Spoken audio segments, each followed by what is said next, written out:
पीर के दिन आज शाम 7 बजे के टाइम पर हथनूरा दौलताबाद के अंदर जो छोटा कारोबार करने वाले जनाब मोहम्मद गौस साहब की दुकान, फ्रूट की दुकान, दूध की दुकान और उनकी एक कपड़े की दुकान है, वहाँ से जो जुलूस जा रहा था आज का रामलीला का, तो जुलूस के दरमियान में चंद लोग गौस की दुकान पर तकरार कर उसकी दुकान को जला दिया गया और उसकी जो दूध की दुकान थी उसको तोड़ फोड़ किया गया, जिसके बाद वहाँ के नौजवान जमा हुए, नारेबाजी हुई। जिस तरीके से इत्तला मिली फौरी सदर मोहतरम को बताया, उसके बाद सदर मोहतरम को संगारेड्डी एसपी से बात किए, उसके बाद संगारेड्डी एसपी से बात करने के बाद सदर मोहतरम मुझको हिदायत दिए। मैं भी डीएसपी संगारेड्डी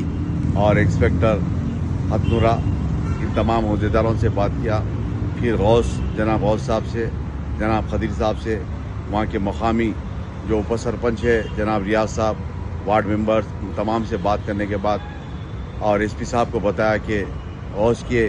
चंद लोगों को पीएस में बिठा दिया गया। उसके बाद एसपी साहब ने तयखुन दिया कि आप बेफिक्र रहिए और इसी तरीके से उन तमाम को,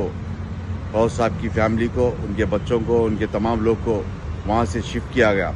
और ख़ास तौर से गौस साहब की कपड़े की दुकान है, वहाँ पर कपड़े की दुकान को टारगेट कर रहे थे। जिस तरीके से इत्तला मिलने के बाद सदर मोहतरम ने फिर एसपी साहब को बताया कि उनकी कपड़े की दुकान के पास पिकेट बिठाने के लिए, और मैं भी बात किया डीएसपी से, संगारेड्डी से, इंस्पेक्टर से बात किया। और उनको जब एम्बुलेंस में ला रहे थे दौलताबाद से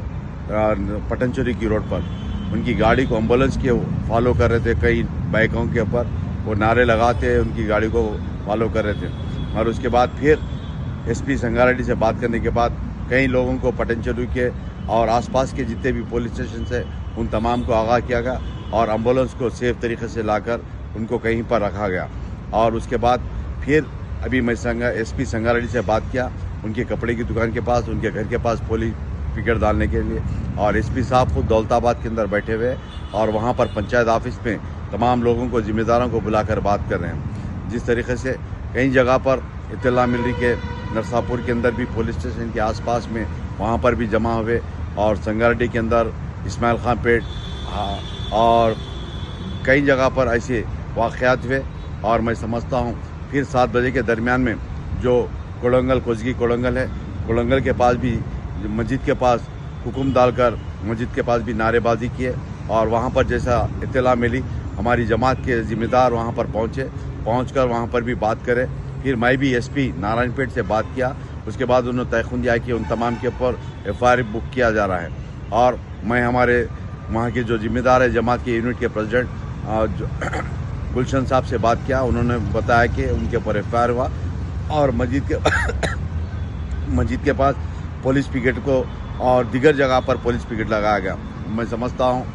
जिस तरीके से हमारे